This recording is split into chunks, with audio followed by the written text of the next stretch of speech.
Alors, dans cette vidéo, je vais uniquement corriger les questions de la partie mathématique. Donc, je rappelle qu'il y a 6 points sur le sujet, dans le sujet sur les questions mathématiques.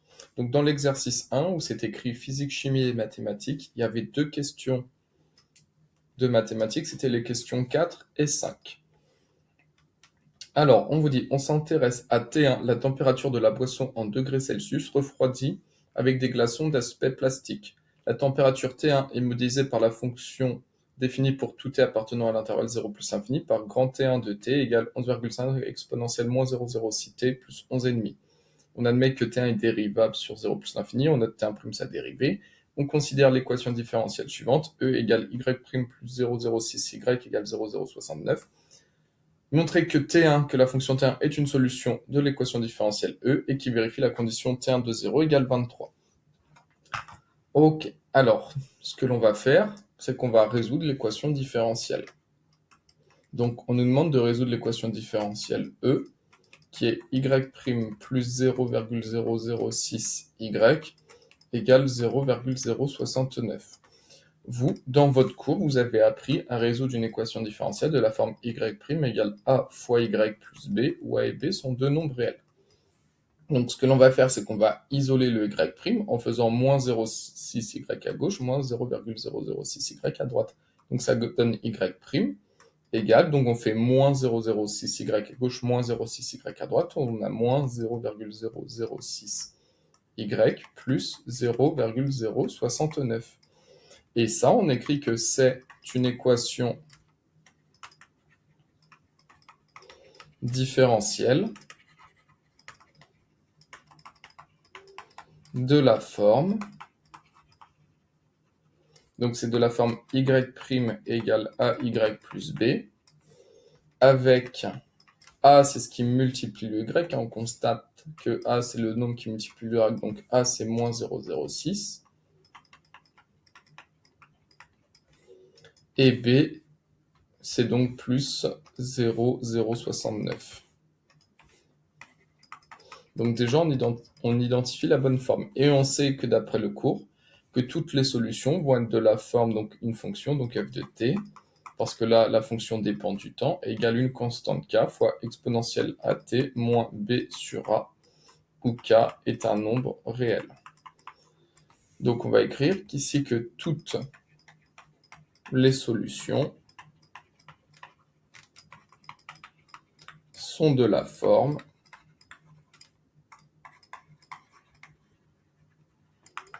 alors là, la fonction, elle s'appelle T1, donc sont de la forme T1 de T égale K fois exponentielle AT moins B sur A avec K un nombre réel. On remplace, donc ça donne donc que T1 de T égale un nombre de T égale à une constante K fois exponentielle A, donc c'est moins 0,006T moins et B sur A. B, c'est donc 0,069 divisé par moins 0,006. Donc T1 de T, cela nous donne donc K exponentielle moins 0,006T moins, et la moins 0,0, ça, cette fraction-là, donc là, ce que je vais calculer, c'est ça. Donc calculatrice, si on prend cela, on trouve que ça donne moins 11,5. Donc ce qui est en jaune, et donc moins plus, donc T1 de T égale K exponentielle moins 0,006T plus 11,5. Donc on a déjà trouvé une partie, maintenant on doit trouver que vaut K, donc que vaut la valeur de K, donc que vaut la constante K, et qu'est-ce que l'on nous dit d'après l'énoncé? On sait que la température initiale est de 23 degrés, donc on sait que T1 de 0 vaut 23. Donc on sait que T1 de 0, la température initiale de la fonction, la température initiale vaut 23 degrés, T1 de 0 vaut 23. Or la fonction T1 est ici. Donc si on calcule T1 de 0, on va remplacer les T par 0. Donc T1 de 0, ça va donner donc K fois exponentielle moins 0,006T Bah non, par le t, on le remplace par 0, vu que c'était un 2, 0. Donc là, pardon, hop, hop. Donc moins 0,06 fois 0 plus 11,5 égale 23.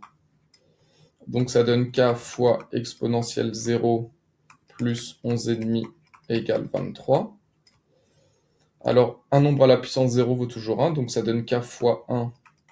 Et là, plus 11,5, je vais faire moins 11,5 à gauche, moins 11,5 à droite. Ce qui enlève le plus 11,5, c'est moins 11,5 à gauche, moins 11,5 à droite. Donc il reste k fois 1 égale 23 moins 11,5. 23 moins 11,5, ça donne 11,5. Et donc k fois 1 égale ça, donc k égale 11,5. Et donc bilan, la fonction qui vérifie l'équation différentielle est e de 0 égale 23. Donc on a trouvé que k vaut 11,5. Donc on reprend notre fonction ici en remplaçant le k par 11,5. Donc bilan, t1 de t, c'est bien k qui vaut 11,5. Donc c'est 11,5 exponentielle moins 0,06 t plus 11,5. Et voilà cette fonction. Et c'est ce qu'on devait trouver normalement. On vous donnait la réponse. Voilà, t1 de t égale 11,5 exponentielle moins 0,6 t plus 11,5. Question suivante, on veut la limite quand le t tend vers plus l'infini de t1 de t.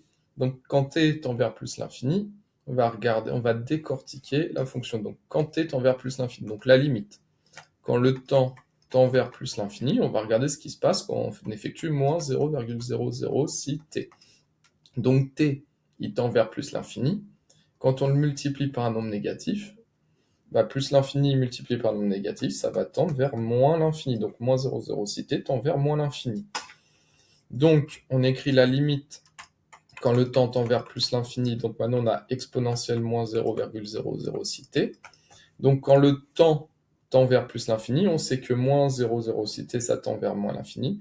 Et vous savez que exponentielle moins l'infini, là on a la courbe de la fonction exponentielle comme cela. Quand ça, c'est l'axe des x ou des t, quand les t, ça tend vers moins l'infini, exponentielle de moins l'infini, ça se rapproche de plus en plus de 0. Donc là, on écrit que la limite quand t tend vers plus l'infini de exponentielle moins 0,06 t, ça tend vers 0. Ensuite, on va multiplier par 11,5. Donc la limite quand t tend vers plus l'infini de 11,5 fois moins 0,006 t, donc exponentielle moins 0,06 t, ça tend vers 0 en plus l'infini. Donc 11,5 fois une quantité qui tend vers 0, ça tend vers 0. Et ensuite, on doit rajouter 11,5. Donc la limite quand t tend vers plus l'infini de 11,5 fois exponentielle moins 0,06 t plus 11,5. Donc tout ça, on a vu que ça tendait vers 0.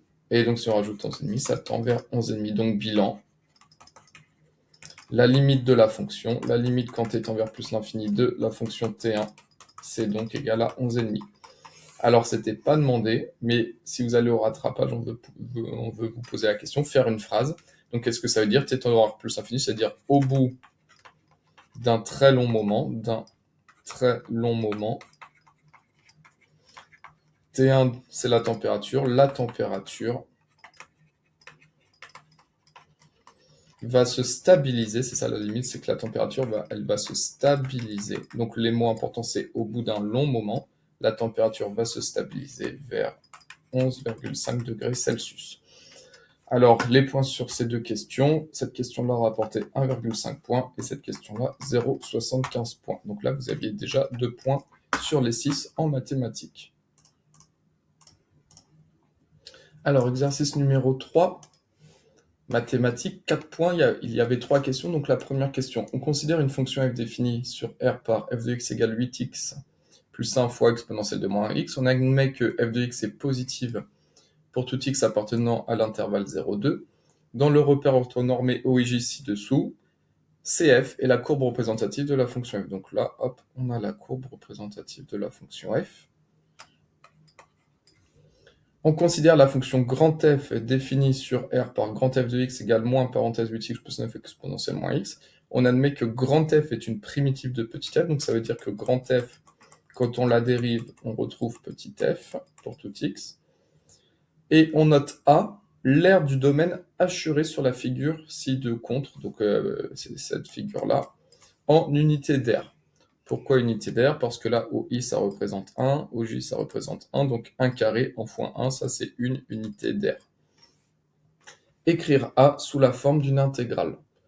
Donc, en fait, nous, ce qu'on veut calculer, c'est l'air assuré, celle-là. Tac.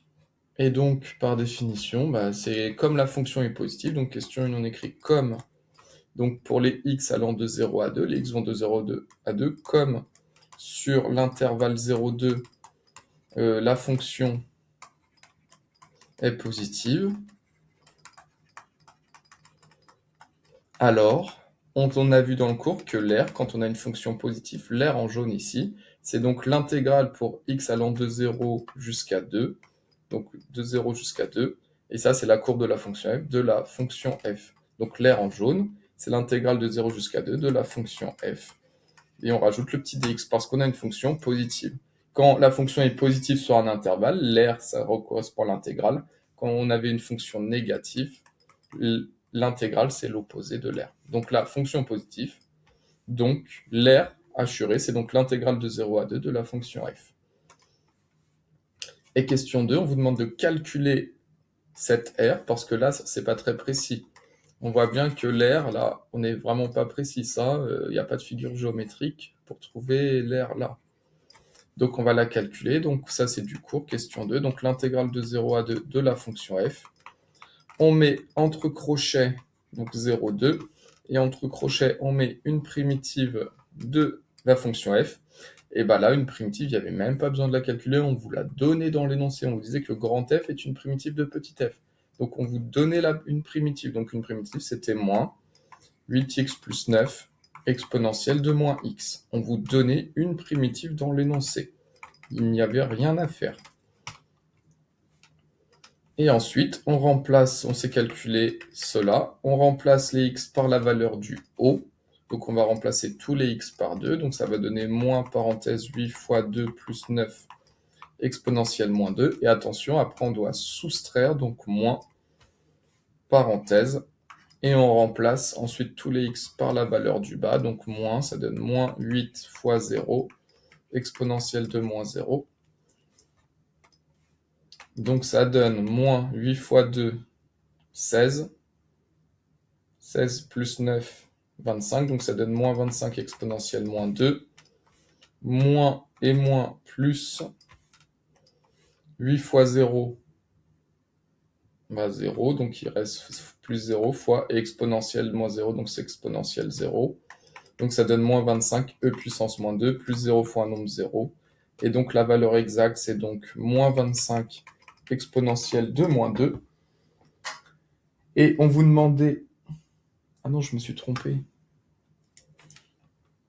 J'ai oublié le plus 9 ici. Donc c'était plus 9 là. Donc 8 fois 0, ça fait 0 plus 9. Donc en fait, il restait 9 fois exponentielle de 0. Un nombre à la puissance 0 vaut toujours 1, donc ça donne 9 fois 1. Donc il reste moins 25 e puissance moins 2 plus 9. Hop, ça c'est la valeur exacte. Et ensuite, on voulait une valeur approchée au centième près. Donc centième près, c'est 2 chiffres après de la virgule. Et si on tape tout ça à la calculatrice, environ. Et la valeur approchée, on trouvait 5,62. Attention, 62 au centième près.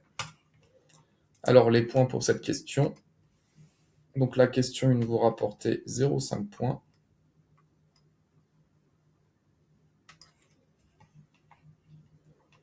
Et cette question-là, donc si vous aviez mis une primitive, au total, vous aviez 1 point.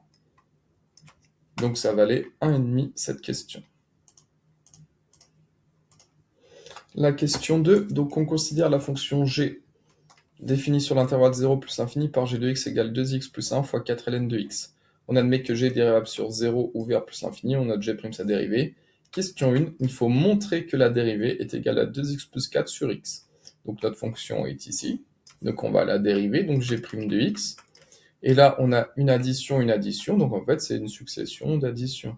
Donc la dérivée de 2x, ça vaut 2, plus la dérivée d'une constante, c'est 0, plus, et 4 ln de x, c'est 4 fois ln de x, donc 4 fois, et la dérivée de ln de x, vous l'avez appris en terminale, c'est 1 sur x. Et donc, on trouve que ça donne donc 2 plus 4 fois sur x, 4 sur x. Écrire cela, vous rapportez déjà 0,25 points. Ensuite, il fallait montrer que la dérivée, on peut l'écrire comme cela. Donc, deux méthodes. Donc, première méthode, on part du résultat. Donc, vous pouvez écrire que 2x plus 4 sur x. 2x plus 4, c'est pareil que 2 sur x plus 4 sur x. En effet, quand les deux fractions ont le même dénominateur, on peut les regrouper. 2x sur x plus 4 sur x, c'est pareil que 2x plus 4 sur x. Et là, 2x sur x, ça donne bien 2 plus 4 sur x. Et là, on pouvait écrire qu'on retrouvait la dérivée. Première méthode. Hop. Ou deuxième méthode.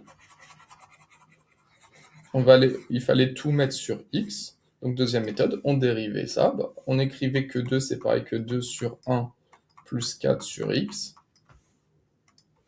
Et donc, là, ce que l'on pouvait effectuer, comme x est strictement positif, x est différent de 0, là, on faisait fois x au dénominateur fois x au numérateur, donc ça donnait 2x sur x plus 4 sur x.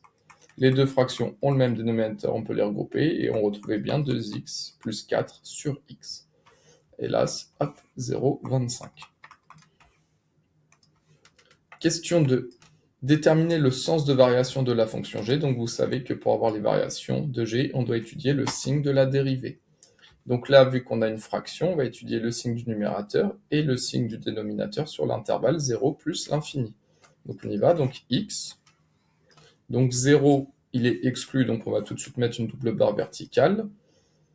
Donc on va étudier le signe de 2x plus 4, le signe de x, et donc on aura le signe de la dérivée en divisant 2x plus 4 par x. Et vous savez que le signe de la dérivée, ça va donner les variations de la fonction g. Le signe de la dérivée donne les variations de la fonction. Alors, le signe de 2x plus 4, donc pour avoir le signe, on va résoudre quand 2x plus 4 est strictement positif. On veut savoir quand c'est positif.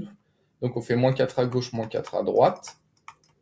Et on divise par 2, donc x est plus grand que moins 2. Donc on a montré que quand x est plus grand que moins 2, en fait, quand x est plus grand que moins 2, là, si x est plus grand que moins 2, c'est-à-dire que pour x allant de 0 à plus l'infini, quand x est plus grand que moins 2, 2x plus 4 est plus grand que 0, donc 2x plus 4 est plus grand que 0 est positif. Donc pour tous les x qui sont plus grands que moins 2, 2x plus 4 est positif. Donc là, comme les x vont de 0 à plus l'infini, tous les x sont plus grands que moins 2, donc 2x plus 4 sera tout le temps positif. Ensuite, le signe de x. X, il va de 0 à plus l'infini, c'est écrit là, x va de 0 à plus l'infini, donc x est tout le temps un nombre positif, vu qu'il va de 0 à plus l'infini, donc x est tout le temps positif. Et donc la dérivée, on a un numérateur qui est tout le temps positif, un dénominateur tout le temps positif, donc positif divisé par positif donne du positif. Et là, on applique un résultat du cours, dérivée positive, fonction g, strictement croissante. Et cette question, vous rapportez 0,75 points. Donc au total, question 2, vous aviez 1,25 points. Alors, question numéro 3 sur 1,25 points. Donc, c'était des nombres complexes. Donc, soit i le nombre complexe de module 1, en effet, i dans le plan complexe, partie réelle 0, partie imaginaire 1. Donc, si on place le point i est ici. Donc, le module, c'est la distance entre l'origine et le point, il y a bien une unité. Et l'angle en radian, l'argument, c'est l'angle orienté en radian, c'est bien pi sur 2 radians. Ok, donc ça, c'est un rappel. Donc, on vous dit, on considère le nombre complexe z égale moins 2 fois racine carrée de 3 plus 2i. Écrire le nombre complexe z sous forme exponentielle en détaillant les étapes de calcul. Et en plus, il vous donnait une partie du cercle trigonométrique en dessous pour vous aider. Donc là, z ici est sous forme algébrique. En effet, la forme algébrique, on rappelle que c'est x plus i fois y, partie réelle plus i fois la partie imaginaire. Donc déjà, on peut écrire qu'est-ce que c'est que la forme exponentielle. Donc on peut écrire que z sous forme exponentielle, ça va s'écrire module de z, c'est du cours, fois ei θ, avec c'est quoi θ? Θ, c'est un argument de z. Θ, c'est l'angle orienté en radian, c'est l'argument de z. Donc déjà, si vous écrivez juste que z sous forme exponentielle, c'est module de z fois ei θ, vous avez déjà 0,25 points. Donc on va calculer le module de z, donc je vais réécrire le nombre complexe z ici, donc z c'est moins 2 fois la racine carrée de 3 plus 2i. Alors, on calcule déjà le module, donc calculons le module de z. Donc le module de z, c'est la racine carrée, 1 plus au milieu. Donc c'est la partie réelle au carré, donc la partie réelle de z, c'est moins 2 plus racine carrée de 3. Donc la partie réelle, moins 2 plus racine carrée de 3. Attention, parenthèse, le tout au carré. C'est la partie réelle au carré, plus. Et la partie imaginaire, c'est le nombre qui multiplie le i. Donc là, on a un plus. Donc le nombre qui multiplie le i, c'est 2. Donc la partie imaginaire, c'est donc plus 2. Et on met au carré. Ce qui donne racine carrée. Donc là, vous aviez le droit à la calculatrice. Mais moins 2 fois moins 2, ça donne 4. Et racine de 3 fois racine de 3. Racine de 3 au carré, ça donne 3. Donc ça donnait 4 fois 3. Plus 2 au carré, 2 fois 2, 4. Et donc, on trouvait 12 plus 4, ça donne 16. Et la racine carrée de 16 vaut 4. Donc déjà, le module de z, c'était égal à 4. Ou si vous aviez trouvé correctement le module, hop, 0,5 points. Et il restait 0,5 points pour trouver l'angle θ, l'argument. Et donc là, c'est du cours. On cite la propriété du cours. L'angle θ vérifie deux conditions. Hop, c'est du cours. On sait que le cosinus de θ, c'est la partie réelle de z sur le module de z. Et le sinus de θ, c'est la partie imaginaire de z sur le module de z. Donc, le cosinus de θ, la partie réelle du nombre complexe z, c'est moins 2 sur racine carrée de 3, divisé par le module qui vaut 4. Et le sinus de θ, c'est donc la partie imaginaire. La partie imaginaire, c'est ce qui multiplie le i, c'est donc 2 sur le module 4. Et donc, si on écrit sous forme réductible, cos de θ égale 2 divisé par 4. Donc 4, vous savez que 4, c'est pareil que 2 fois 2. Donc hop, il y a un 2 qui va se simplifier. Donc il va rester moins racine carrée de 3 sur 2. Et le sinus de θ, 2 quarts, c'est pareil que 1 demi. Et donc là, on prend le cercle trigonométrique. Normalement, vous n'êtes pas censé l'avoir, mais là, ils vont le donner. Donc le cosinus moins racine de 2 sur 2, le sinus 1 demi. Cosinus, on sait que c'est l'abscisse dans un cercle trigonométrique. Donc cosinus moins racine de 3 sur 2, on est ici. Et sinus, c'est l'ordonnée 1 demi. Et donc l'angle orienté en radian qui vérifie les deux conditions, c'est l'angle 5π sur 6 radians, parce que son cosinus, c'est bien moins racine de 3 sur 2. Tac, et son sinus, son ordonnée dans le cercle trigo, c'est bien 1 demi. Et donc là, on concluait en disant donc θ égale 5π sur 6 radians. Voilà, et donc bilan, la forme exponentielle, c'était module de z fois ui θ. Donc z, le module, on a trouvé que c'était donc 4 fois ei 5π sur 6. Et donc, si vous avez trouvé correctement ça, hop, 0,5 points. Voilà pour le corriger.